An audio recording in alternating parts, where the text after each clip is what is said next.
You've said your team is a no excuses team, ready for any challenge in front of it. It seems to be a pretty big one for you tomorrow, obviously. You have to win, you have to score goals, you don't want to concede. How does one approach a game like that with such a little margin for error? Yeah, look, we have a sample size against Cruz Azul. I think there's information that we had going in.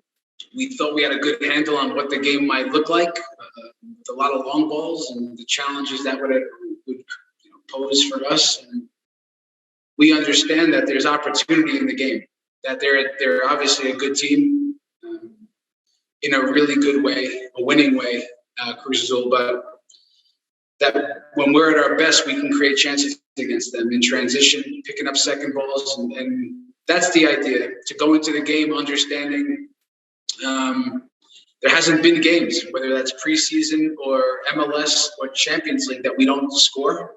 So we know we can score from transition, from some pressing, maybe a set piece, and even out of possession. But we also know that we have to tighten things defensively against every opposition, and Cruz Azul is obviously dangerous.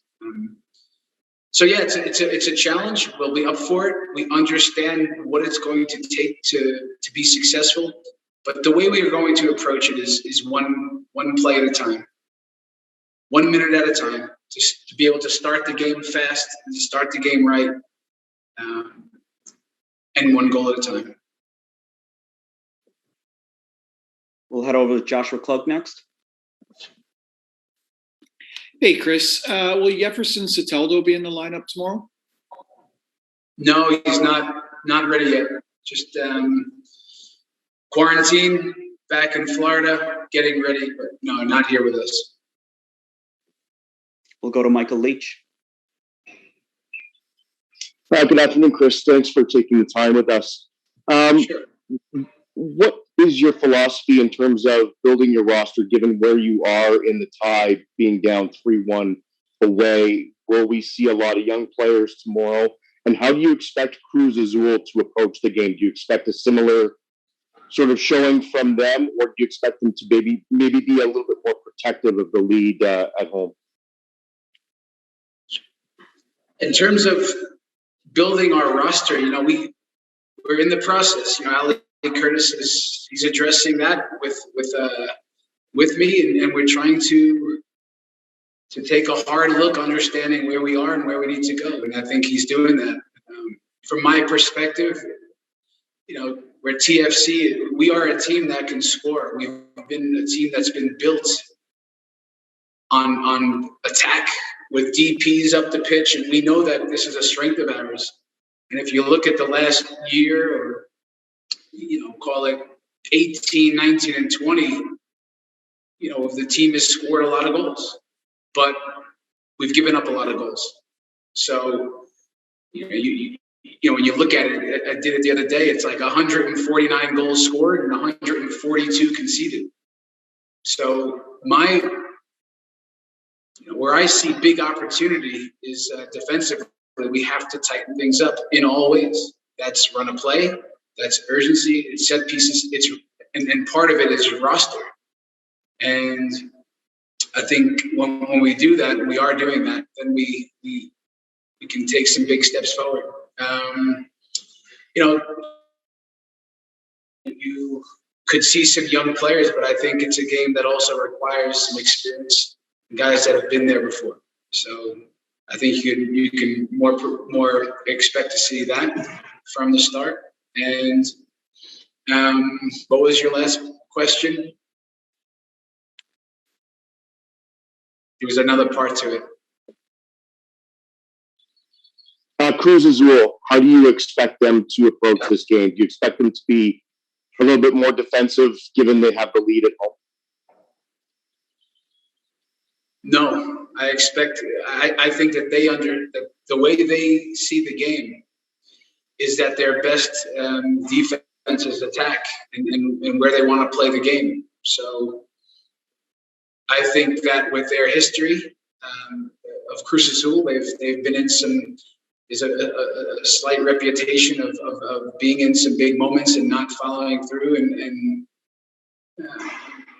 I expect them to be on full attack, play on our end, stick to what has been successful for them, which is, direct play and trying to attack us. So in that, I think there'll be a big opportunity for us if we defend properly and can win the second ball count, that we create opportunity.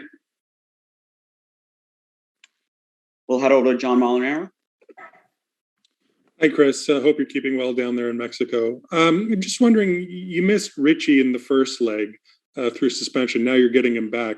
Just wondering how big of a boost is that for your club, and how do you see him having the most impact on Tuesday night? Yeah, look, it's always good when Richie's healthy and available and on the field for us, because he gives us a dimension defensively that also offers something in the attack and in transition. He's really good. So having him out there, big plus for us. It's good to have him back in the team. I think we all know that he's we're better when he's involved. We'll go to Steve Buffery next.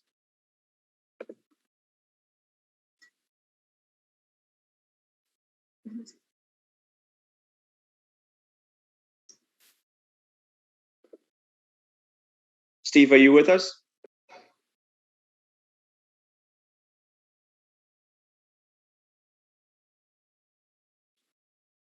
I think Steve's with us.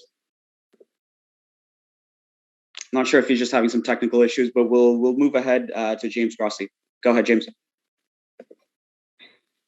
Thanks. Hey, Chris, a week between matches, has that allowed you guys to get healthy at all? And what was sort of the thought process behind sending Liam Fraser out on loan to Columbus?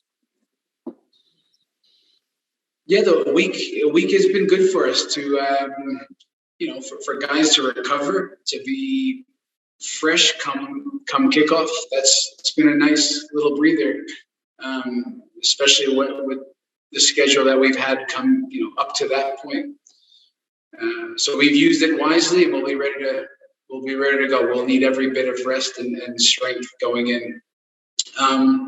It has also given times like time for Chris Mavinga and certain guys to put themselves in a spot to be ready, and that's looking like the case. So time is something that we don't always have, and in this case it's a benefit. And for Liam, we know that he's a talent, and he needs games. So, and he needs good games, and the loan situation presented itself, and it's a good one for both parties, and I think he feels really good about it, the opportunity, as they have a need in that position, Columbus, and so do we, because again, when you have good young players like this with some good experiences for a relatively young guy, he now needs to put it to work. So we think highly of Liam. We see it as a nice opportunity for mainly him, and because we think he needs games, and hopefully he can establish himself within the team real quickly. But we know that he's already a good player, and they value some of the qualities. Obviously, some of the folks over there know him well. So, I think it's good for all involved. We'll have it to Ramon Malak. Thank you. Hi, it's Ramon Betech for RB9 Food. Hi, Coach. I am happy to talk with you. Well, so I want to ask you, what have you learned about Cruz Azul that could be useful here in this second leg match? Thank you and good luck. Well, thank you.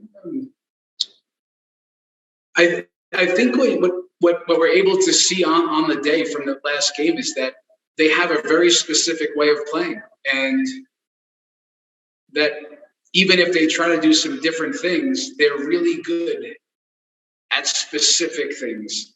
They're a very direct team. They're powerful. They can run. They're good against the ball, meaning they take away time and space quickly. They're good on set pieces. So this is a good team, and it's not just one thing. There's so many little pieces to what makes them good. How do we use that going in? That we understand that we have to bring our style of play. We have to be good at what we're doing, and part of that addresses what they're good at. So coming into it, we know that we have to still put pressure on the ball. We still have to structurally stay together so we can win second balls, and then it becomes a game about transition.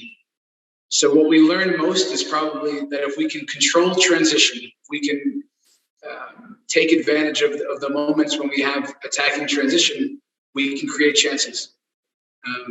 The big challenge is that they are a good team, and this is why they've given trouble to most teams in Mexico, and it had some major success. So we love the challenge. We think it's a good team, but we know we'll be up for it tomorrow night. We'll head over to Sergio Venegas. Thank you very much. Hi, Coach. First of all, good afternoon. How are you today? I see you have a good mood. I hope you tomorrow have a good luck.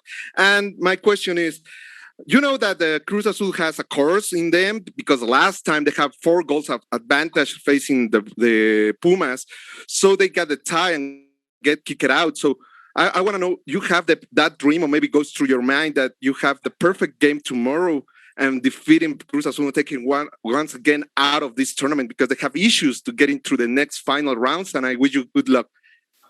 Thank you. Listen, I know about that curse.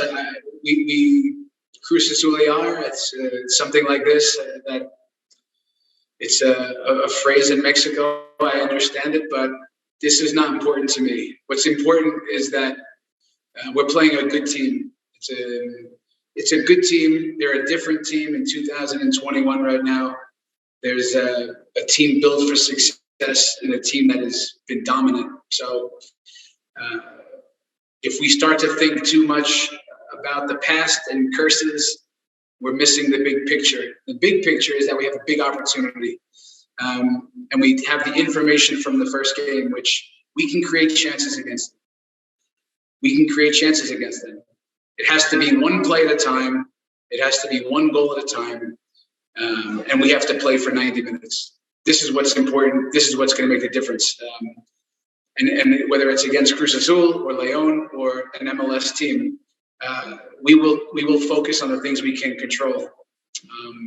Understanding that every team can be beat. So we're gonna fight for every minute. We'll head over to John Rojas. Thank you. Hi, Chris. Thanks for the time. You were talking about transitions and the importance of taking care of those transitions. So, in that sense, want those transitions to be created by the way you set up your team, or just come organically through the game and accept those transitions and taking them? And the other question is with Jefferson. You see him getting involved with against Red Bulls, or it makes more sense in Florida against Columbus? We're hoping for Red Bull. We're hoping, but we don't know. It's in these big transactions and these big deals, there's a lot of little things, and now it's just in the final stages. So I think it's close for New York, but we'll have to see in the next few days. In terms of transitions, guys, I mean, to understand it is transitions come from the change of possession. And in these games with Cruz Azul, it's oftentimes the pressure that we can put forces direct play. Even if we don't put pressure, they will play direct. So it has these moments of opportunity for the second ball. So part of it is to win the midfield. And structurally, yes, we will be set up this way. Number one. And number two, what happens when we can get the ball? Well, you have to secure the ball, right? Otherwise, it goes from transition to transition, which it happened in this last game a few times, even on the first goal. The first goal, we win the ball. We have a big moment to attack, and then we lose the ball right away, which becomes a big moment to defend. So this is a game that they're comfortable with. It's a game that we can play, but we want to make sure we turn more of these moments into attacking transition, because when we did, like our first goal, we can be dangerous. So this is not so easy. This is not so easy all the time because things are moving fast. And Cruz Azul is very comfortable, very, very comfortable in this transition game. So, yeah, we'll be up for it. We'll be ready for this challenge against Cruz Azul.